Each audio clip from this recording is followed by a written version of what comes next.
And we are live. 1, 2, 3, 4, 5, 6, 7, 8, 9, 10. Um,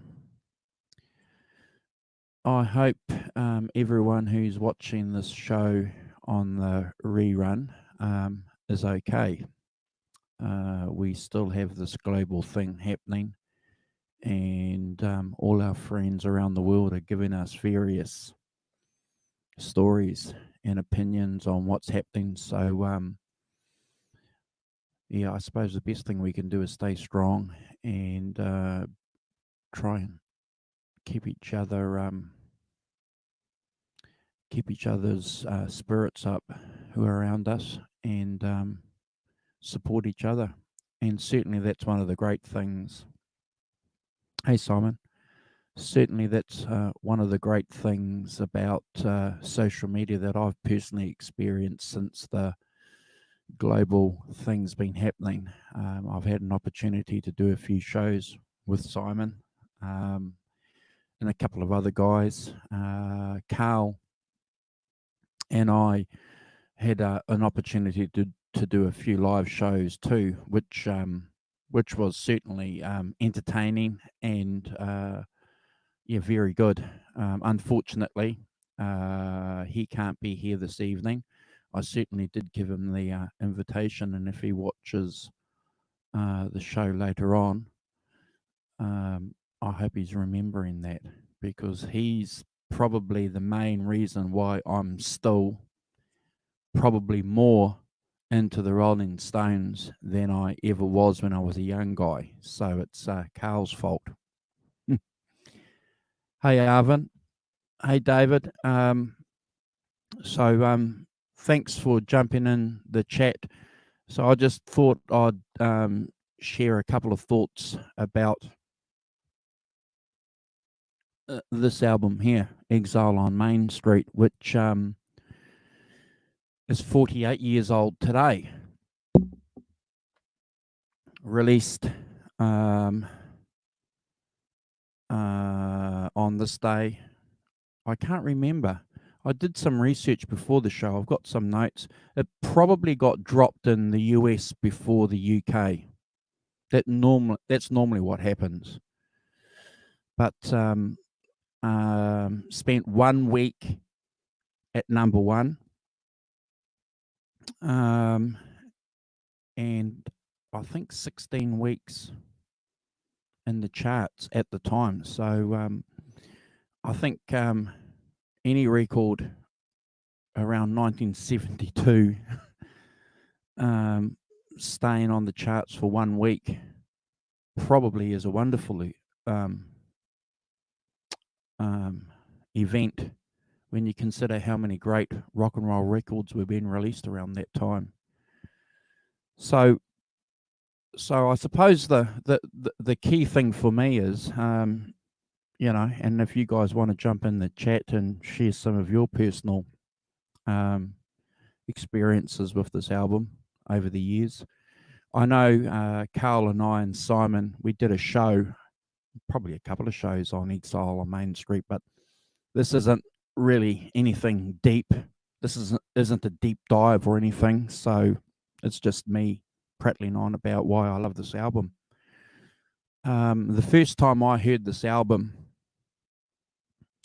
jeepers, I would have been about 14 or 15 years old. And I didn't understand the album. I knew a couple of songs, Tumbling Dice, that was a radio song.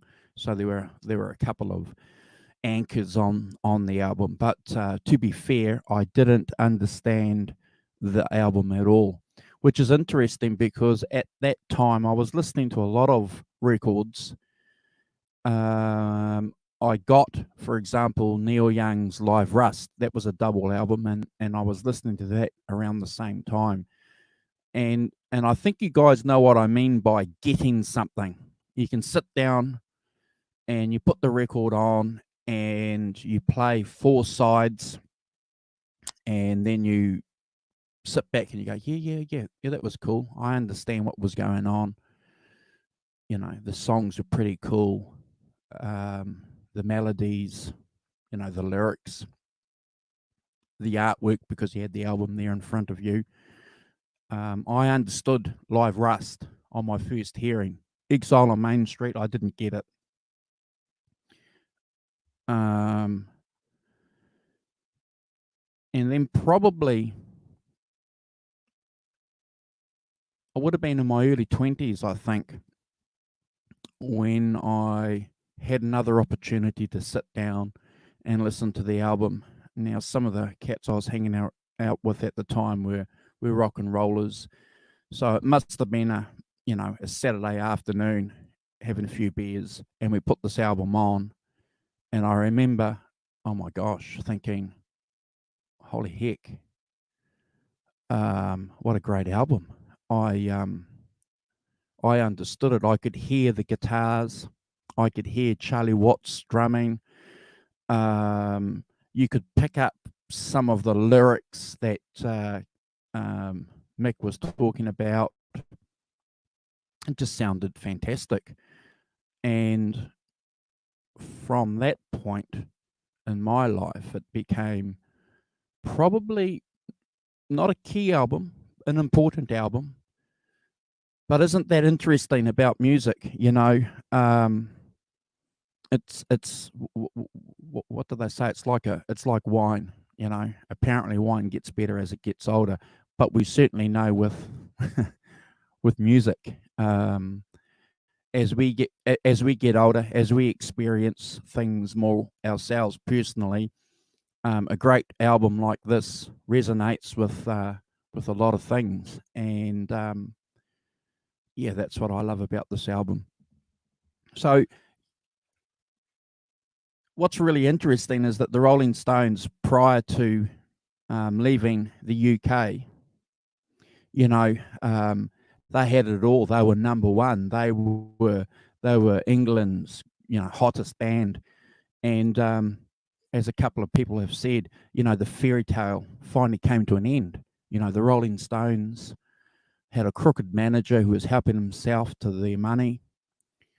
And probably more than that, worse than that, wasn't paying the Queen her taxes.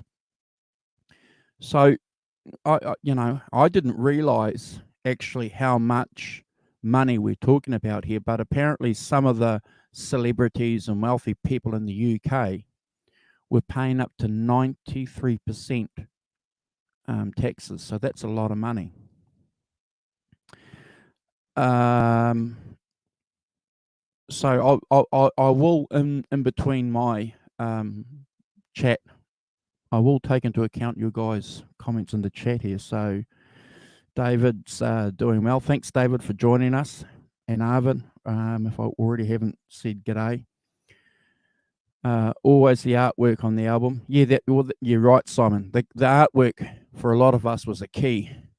And if you guys haven't seen the artwork, there's a lot going on. It's just, that's one sleeve.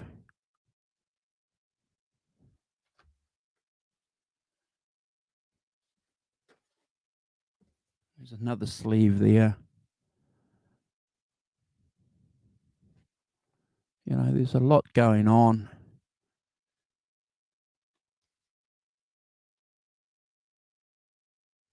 And, we've said it a lot of times, on this channel. You're sitting down, you're listening to a record, and the sleeve is part of that experience. So, yeah. So we know the story. The Stones had to leave the UK, went to France. Now, in my research, there's a couple of things I want to talk to you guys about. So we always hear, that Keith was at Nowcote, and the band recorded the album there. So we might forget actually that the Rolling Stones lived far away from each other when they were in France. Mick was in Paris.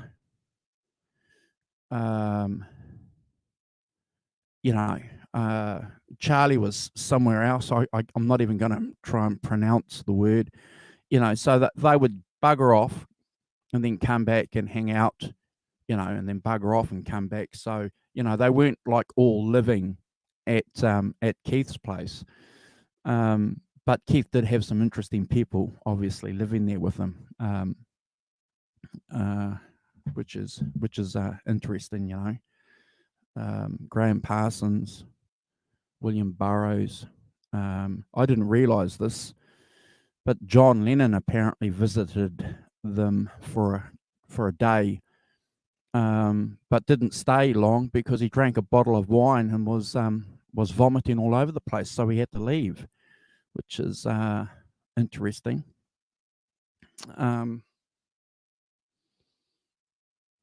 Yeah. So it's interesting that the Rolling Stones weren't living together. And in my research, when Ian Stewart finally decided, well, heck, there was no decent recording studios, there were no theatres anywhere near Keith's place, that they would use the basement. Again, we get this idea. Well, I had this idea that this basement was this big open area where they could hang out like a recording studio, but apparently that's not the case. It was 3 or 4 different rooms in the basement.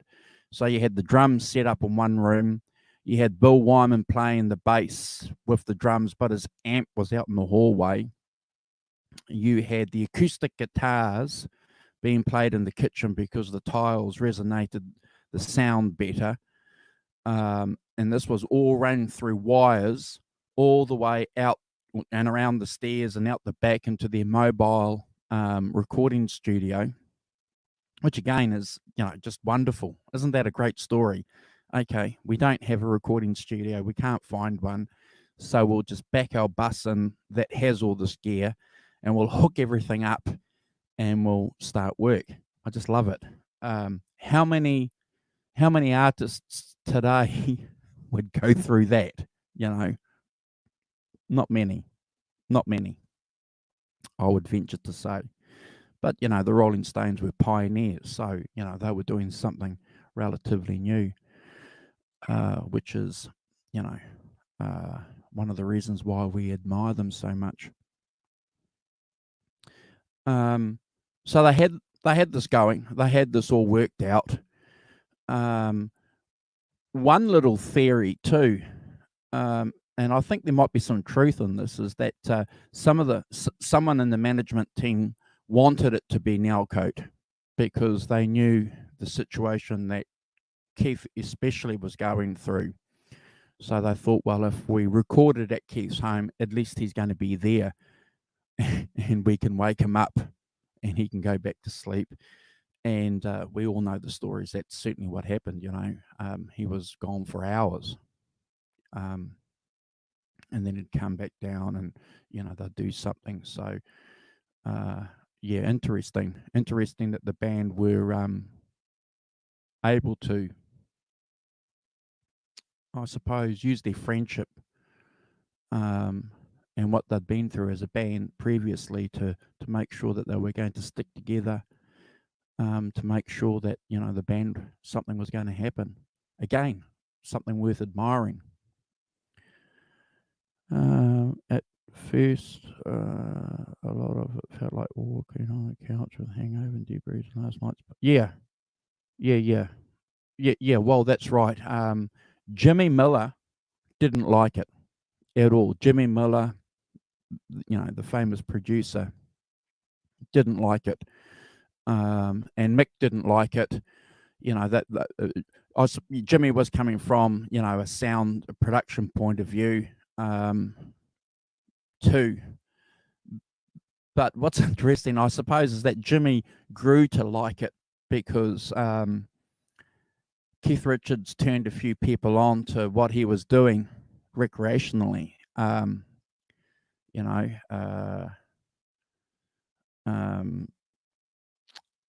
The saxophone player. Gosh, what's his name? Oh gosh, his name's escaped my mind. But anyway, Keith helped him develop that habit, and Jimmy Miller developed that habit at the same time, and that's where Mick Taylor, Bobby Keys, yeah, sorry, forgive me, guys, I've got all these names in my head. Yeah, and Mick Taylor, so you know, what's that famous line that Charlie Watts says in this documentary here? Everybody wants to be Keith Richards. Hey Kubrick, and certainly there were a few stars willing to risk a few things to participate in that habit that Keith had. I think they made it in France. Yeah, they did. Yeah, well, yeah. A lot of it was recorded in France. Some of it was recorded beforehand, before they left the UK, and it was finished off in the States. Yeah, but getting back to Jimmy Miller, like Jimmy Miller just didn't like it. The lights wouldn't work. The guitars were always out of tune because it was humid. Amps would blow up. So you read all this information and you're sitting there and thinking, I can't stop making this parallel between what would guys in a band do today if they had to be in that situation. Yeah. And let's remember this too, guys. The Rolling Stones for a long time were a 5-piece band. When they went to France, they were an 8-piece band. So there were there were more personalities there in the band. And the good thing about the Stones is that they brought the families of some of these characters too. So it just it wasn't Price and himself, or Bobby and him. They had girlfriends there as well. Graham Parsons turned up for a month, and that's an interesting little thing too. I didn't realize this, so I'll share this with you guys. So I'm all over the place here, but Graham Parsons spent a month there. I didn't realize it was a month. I only thought it was a couple of weeks. And Keith didn't do anything, hardly. All he was doing was participating in that habit that he had, because Graham had it as well, and playing country music. And from what I've read, Mick didn't like that, so he made an ultimatum and told Keith to get rid of Graham, and he left. Now, according to Graham's girlfriend at the time, Graham attempted suicide because he was devastated. He was devastated that Keith told him, "Look, man, you got to go." And it wasn't long after that, a couple of years later, he passed away. So, yeah. While we're talking about Graham, obviously he hasn't been given any official recognition for contributing to anything on the album. I can't find anything where he's playing anything. I can't find anything where he's given credit for some lyrics. Most people do say, though, that he's the catalyst for a couple of their country songs. When you consider what is Sweet Virginia. There's a humongous book of the Rolling Stones albums showing how they made each song they recorded. I wish I've got that book, Kubrick Lover. It's written by two French guys.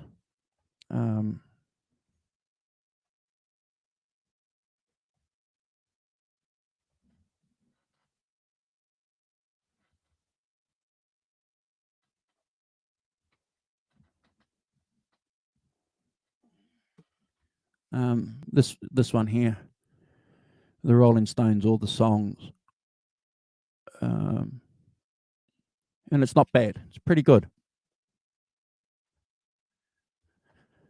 Yeah,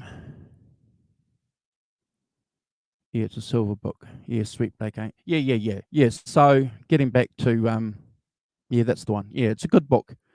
Like a lot of things, a lot of books, I suppose. There's a few mistakes, but I give that book still 10 out of 10 because these guys clearly love the band, and it shows. And um, yeah, I've picked up a lot of things over the years. Oh, I've only had it since 2016 that you don't find anywhere else, so it's pretty good. Um, oh heck, Dave, I've missed Dave. Um, how's it going, Dave? Zeppelin used it, Cream used it. Yeah, well, that's right. They saw it as magic. Yeah, you talk to those jazz guys. They certainly thought that it was a key ingredient for the creativity. Yeah, I don't know. I don't know. So anyway, 18 songs on that album, on 4 sides, and as usual, with the Stones, the blues has a pride of place. You've got Shake Your Hips, Slim Harpo song, Stop Breaking Down, a Robert Johnson song. Plus, you've got the Stones originals, Casino Boogie, Ventilator Blues, and then you've got some soul and gospel going on, and country. Now, when I said to you guys earlier, I didn't get the album. That's what I didn't get. I didn't get these different musical traditions mixed in that album when I first listened to it when I was a young guy. I got the rock and roll songs, but I didn't get the soul songs. I didn't get the country songs. Yeah, I remember sitting there thinking, what's Sweet Virginia doing in here? Shine a Light. Yeah. Every song on that album is a masterpiece.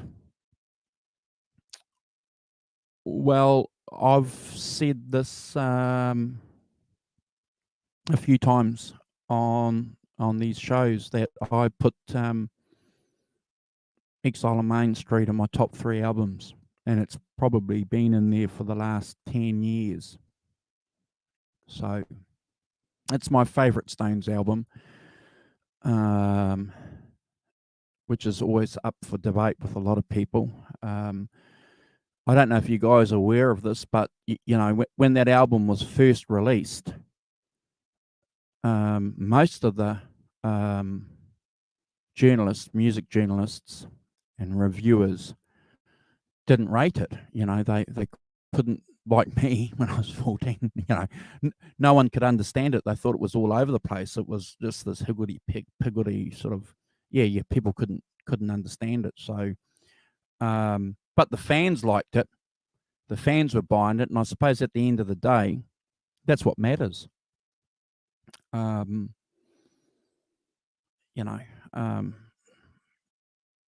Yeah. What do you guys think? Did you ever buy a record, really, honestly, because you read a review? Most of the reviews I got for records and CDs and tapes over the years came from people I knew. Yeah, I can't remember reading a review saying I have to get that record. I remember seeing albums advertised in music magazines going, I have to buy that. Van Halen's Balance, for example, that was in a magazine. I have to buy that. So, I went and bought the album. Rolling Stones critics said that album transcended their roots. yeah, a couple of other guys have called it part 2 of the Rolling Stones' Supernatural Blues too. No, part 3, because Beggar's Banquet was part 1. Yeah. I think you're right though. I think it's a timeless piece of recording. I'll give you guys another little bit of information that I found out too yesterday. Again, Jimmy Miller, he didn't like the album. He thought that they should have only had one album. And straight away when I read that, I thought, holy cow, George Martin said the same thing with the Beatles, didn't he? He thought that the Beatles' White Album should have been just one album. Now, I'm going to tell you guys something. I think the White Album could possibly be one album, and I'd be happy. Exile on Main Street, after listening to it for years, being one album, I'd hate to see what songs were excluded off that off the album. I couldn't imagine.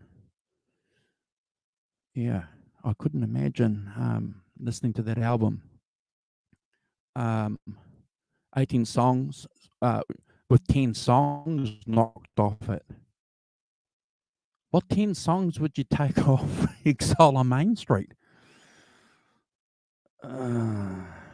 White Album is a masterpiece, but Abbey Road. Yeah. Look, Kubrick Glover, I'm going to agree with you. Simon and I did a show on the White Album when they had their re-release, reissue, remaster, remixing.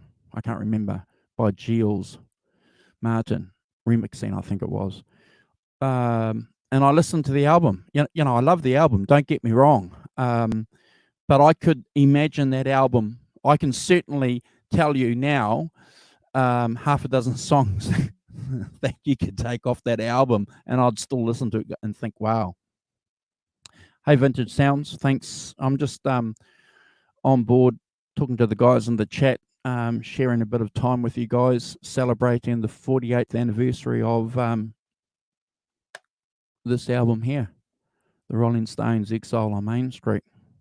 So if you guys haven't seen this DVD, it came out, when did this come out? In 2010, I think. Yeah, 10 years ago. It came out 2010, and it's a fantastic documentary about the making of the Rolling Stones. It's wonderful. Yeah, if you don't have time to read a lot of things, and some of us don't, and we all love documentaries, I certainly recommend that one there. And if you guys want to catch the Rolling Stones at the height of that 72 period, just after they've released that album, if you guys haven't seen this, ladies and gentlemen, the Rolling Stones, check that out. It's a masterpiece. Again, they re-released that, I think, 10 years ago. Yeah, check it out. So anyway, getting back to some of my thoughts on Exile on Main Street. So I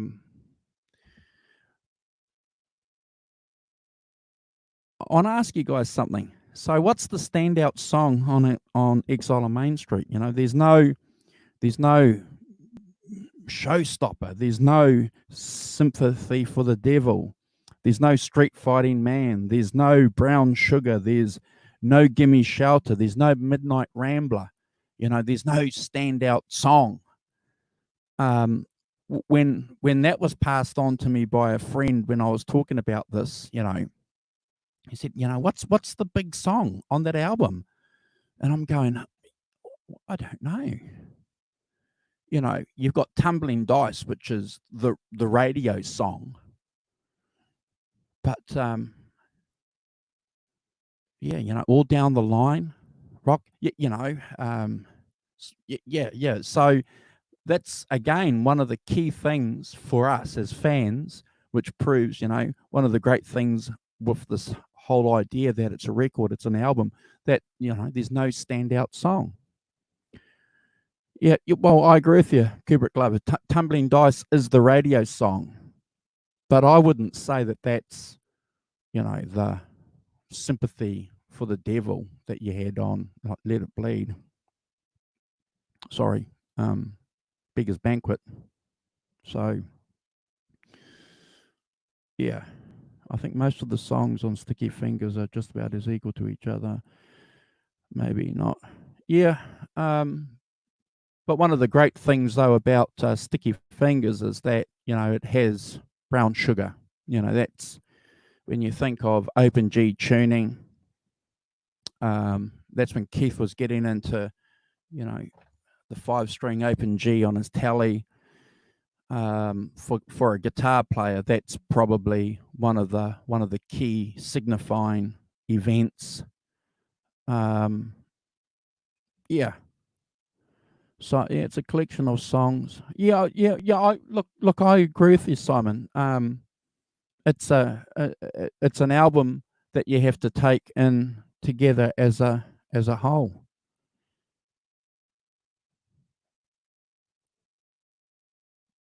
And Keith's first, yeah, singing Happy. Yeah. Yeah. You're right. You're right, Dave. Um, so getting back to this guitar playing thing, Lark, this guitar thing that we all love. So I didn't know anything about open G tuning when I first listened to this album, and I didn't know anything about open G tuning in my early 20s. Like a lot of us, I suppose we were trying to play Brown Sugar and Tumbling Dice in standard tuning, rocks off in standard tuning. And it wasn't until, I think, in the early 1990s for me, where one of my work colleagues showed me open G tuning. I thought, oh, okay. And playing it, you go, holy cow. So, yeah, interesting. Actually, yes, it was the early 1990s, because I'll tell you guys something.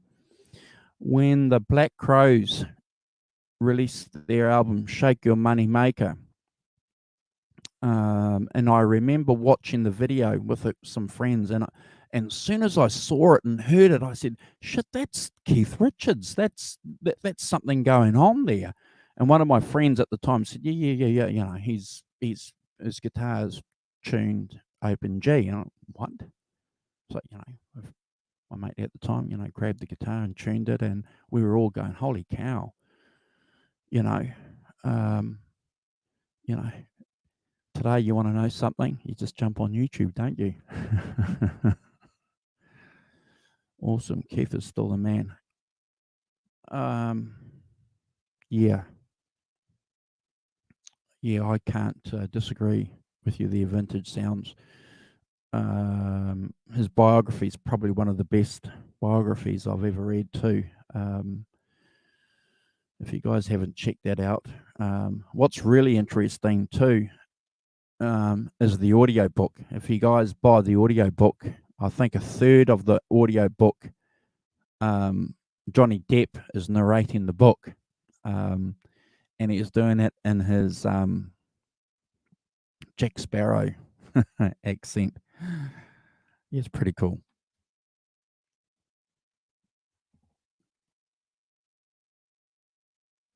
So, again, I wasn't aware of this, guys. The working title of the album was called, apparently, Tropical Disease. And I don't know, maybe you guys might know in the chat, but I don't know who came up with the title Exile on Main Street. I'm assuming probably Mick. I I couldn't find that, and to be fair, I didn't go looking for it. But Tropical Disease, Exile on Main Street. I think they made, again, a great choice. So that's probably all I really want to say to you guys. Thank you for hanging out with me.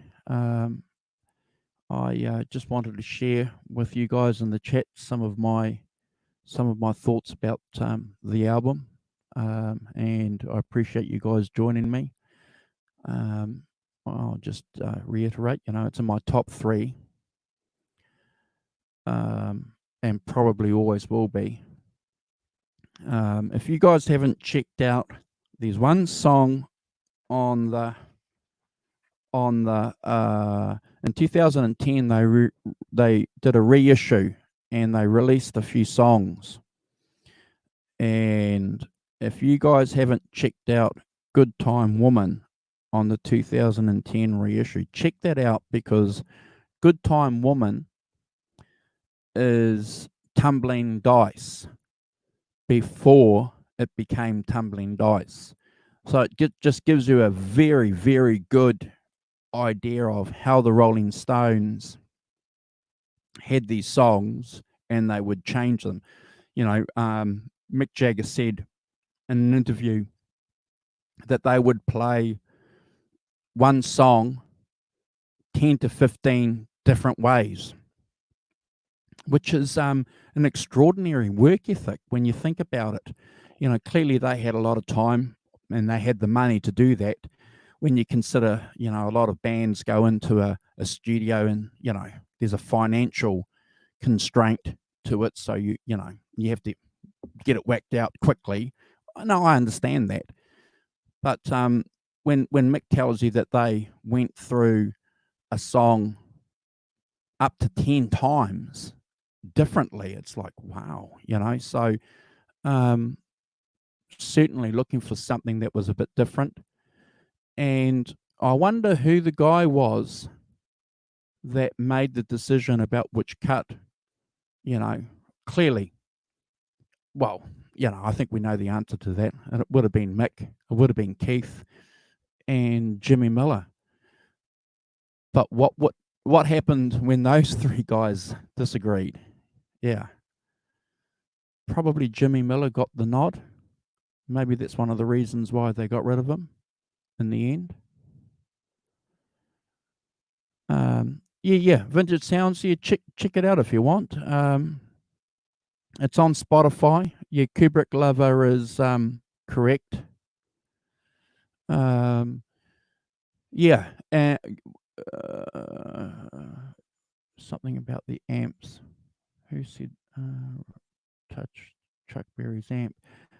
Yeah, what's really interesting about the gear that the guys were using is the amps, for example, they were just using those Ampegs 212 amps. And Jimmy Miller said that they were fantastic. He loved them. He said they were really loud. They were one of the most loudest amps, he'd ever heard. And interesting because when you hear again about a lot of bands recording, they turn a lot of things down. But we did a show a couple of weeks ago where Eric Clapton, when he's recording the Beno album, as we all know, turned his amp up. So the Stones, were doing that too. There was no midway; it was turned up. The remainder of the albums, Robert Frank, yeah. Tubinen, g'day. Thanks for joining us. Yeah, you're right. In the documentary, they talk about Robert Frank, and it's interesting too because the Stones. We think of the Stones as musicians, as these cool guys playing rock and roll, but Mick especially was heavily influenced by popular culture, what was happening, cinema, art, cutting edge. and that guy Robert Frank certainly was a photographer that was influential, and hence them getting you know him to do the work. But interesting. And they didn't have a lot of guitars. We all know that Keith had 9 guitars stolen. Mick Taylor was using an SG and a Gibson. There's footage of Keith using a Flying V. And apparently Bobby Keys lost a couple of saxophones too, so it just wasn't guitars that got pinched. It was a couple of saxes. I like the memo to Turner, but hated the movie performance. Performance is horrible. Yeah. I photographed the Robert Frank for 10 years at his summer home in Canada. Wow. Wow, that's amazing. He was a genius. Yeah, absolutely. Yeah, thanks for sharing that with us.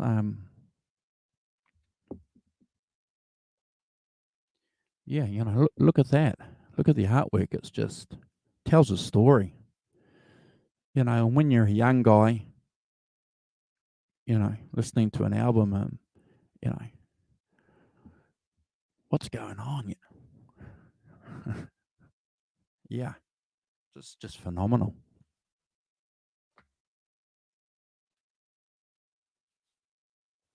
And whose handwriting? Who's the handwriting? Never found that out.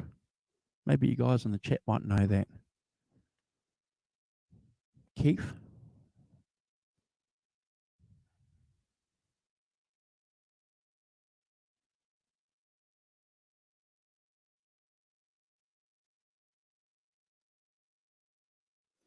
Yeah. But I, I suppose for me, that album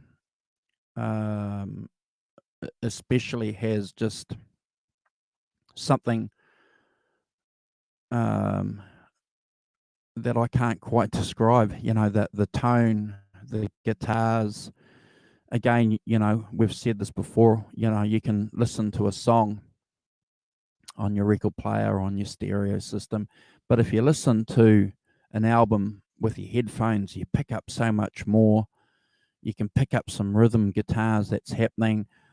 What amazes me is that you listen to this album and the guitar playing, and I'm playing really fast when I'm playing, but then you listen to it and they're not playing fast at all. How does that happen? Yeah, I know that I'm not playing rocks off as slow as Keith. Yeah. So, yeah, thanks for hanging out, guys. Where do you guys rate Exile on Main Street? Is it in your top 5, top 10?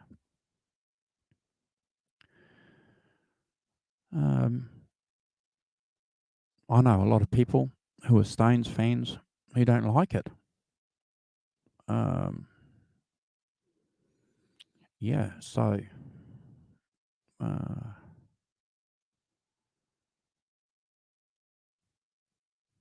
probably top 5. Yeah,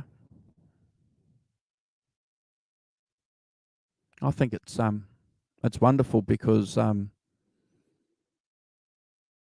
Keith survived it for a starter,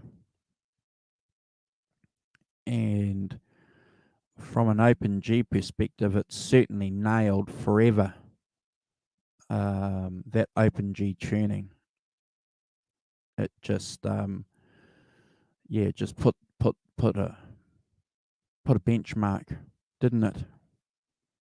Right up there. Simon Son's right up there, great record. And Arvin top 5. Yep. Um,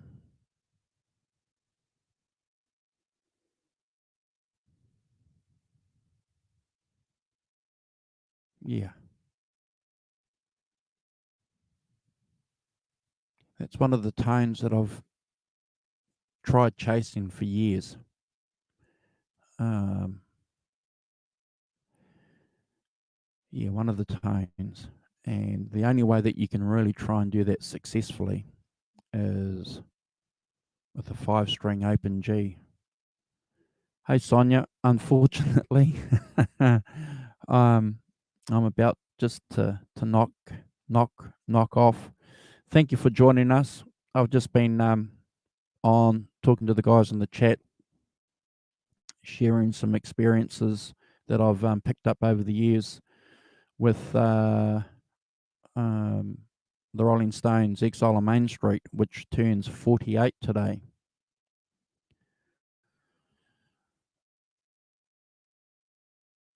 Yeah, I think Dave is right here.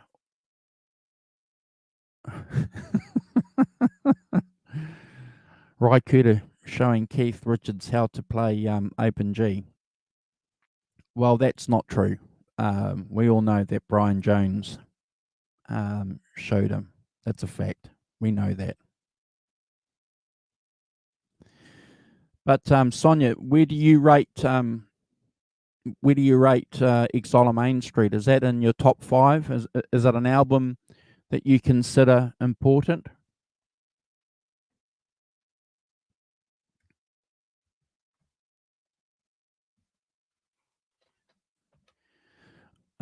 When I was doing some Open G licks yesterday, guys, this is the pickup that I put in here, and you'll notice it's pretty hard to see on the camera, but I had to lift that pickup a little bit more.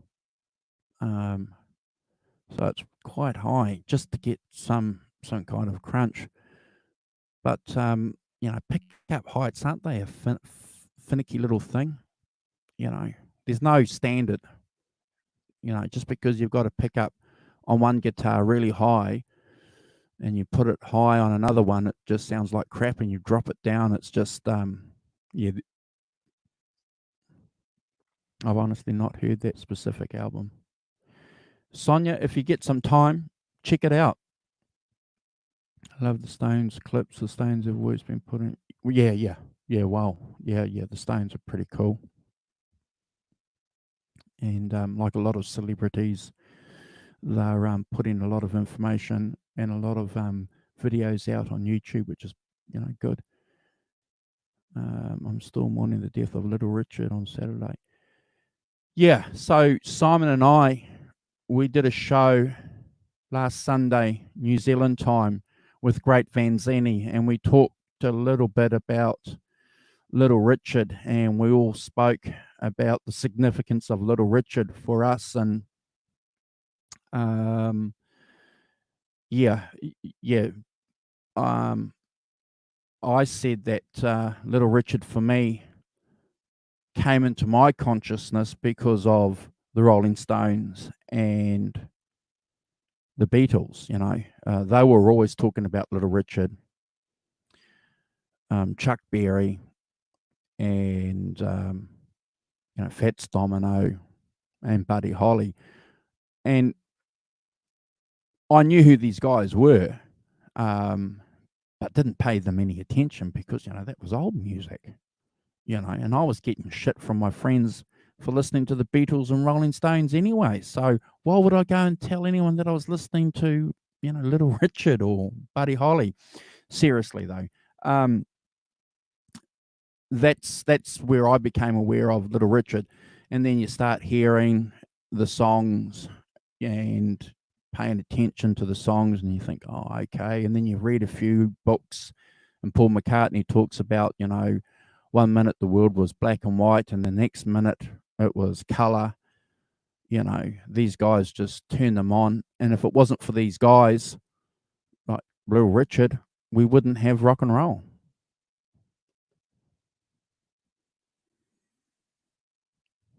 Didn't Little Richard play with the Stones for? Oh, holy! Oh, look, I don't know. I know that the Beatles did a tour with them in the UK. Maybe those guys were playing with Howling Wolf at the time. I don't know. Simon, did the Beatles? Sorry, did the Stones and Little Richard play together? Probably.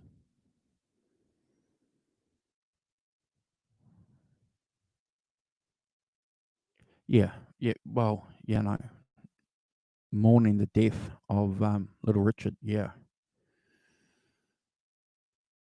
yeah. Just they're all. Yeah, yeah. It was sad. Just looking. Okay. Yeah, it's a sad. Yeah, sad time. I found out about it by reading a post that Simon had put on Facebook about the passing of Little Richard. And look, at the end of the day, the guy did what he wanted. Um, he said, there was sexual innuendo going on in his songs. He said rock and roll was about sex. It was about fun. It was having young people, celebrating something that he thought that was pretty cool. So, yeah, early tours maybe.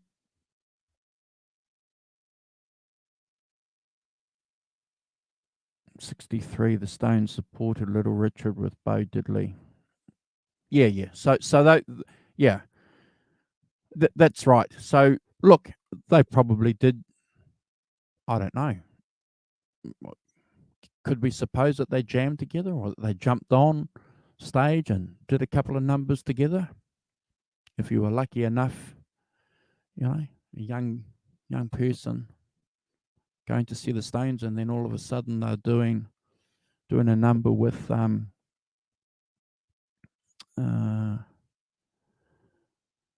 Little Richard. But yeah, definitely an end of an era. A good friend of mine said, what's going to happen when Keith Richards and Mick Jagger pass away. In fact, it was Carl actually. He said it. Um, and I said to him, well, that'll be the end of rock and roll.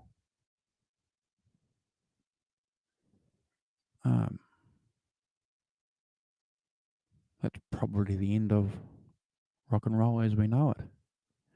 But we won't end the show on that. I hope everyone is safe. We're going to level 2 here in New Zealand tomorrow, which means that shops are open, that we can mingle, we can go to the movies, schools are open, you can get a haircut. Unfortunately, the bars are closed, but you can go out and have a meal, and you've got to maintain social distancing, no more than groups of 10. Yeah, it's certainly changing. Yeah, it does my head in actually. But like Simon said the other day, you got to be safe. And Simon said he's not going nowhere. And Great Vanzini said the same thing. He doesn't go anywhere without wearing a dust mask or a face mask. So I suppose you have to be vigilant, don't you? They're starting to open up. Yeah, and no gigs. No, there'll be no gigs. I expect there to be no gigs probably here for about 3 months. So, but I do look forward to catching up with you guys next time. Please remember, Sonia, you have an open invitation to join us, to come on with Simon and I when we're doing a show. Dave, love to get you on, brother. Tabunan, I hope I'm pronouncing your name properly, man. Same thing too. If you ever want to jump on and do a show with Simon and I, just drop a message here. And I think if we're lucky, Vintage Sounds is going to jump on with us soon when he's got his computer fixed. So Dr. Fucci says there might be a resurgence if we go back to business as usual. Look, I think from what I've heard, there are definitely some issues going on with that epidemic, and would love to tell you some stone stuff. Oh man,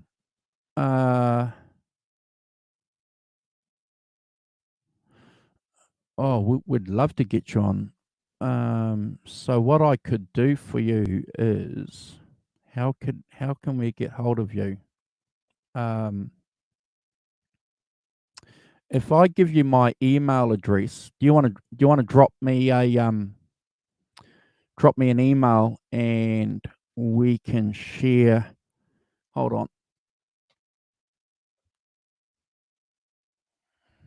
Yeah, Simon and I are lucky. We're going to get Great Vanzini on next week. Great Vanzini is going to come on and share with us his experience of being a teenager sitting around the TV watching the Beatles on the Ed Sullivan Show for the first time, and that impact that it had for him. So, yeah, we're looking forward to that. But just hold on. I'll give you my email address.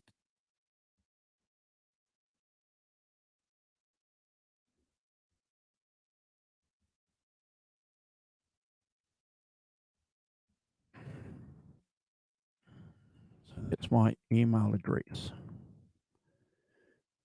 Don Kerr, DONCUR, at extra.co.nz.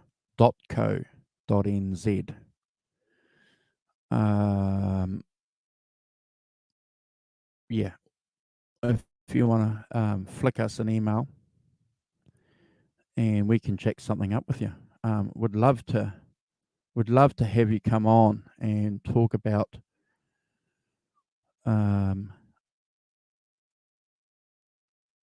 yeah, awesome. Where are you, Tabunan? Are you in North America or Europe, if you don't mind me asking?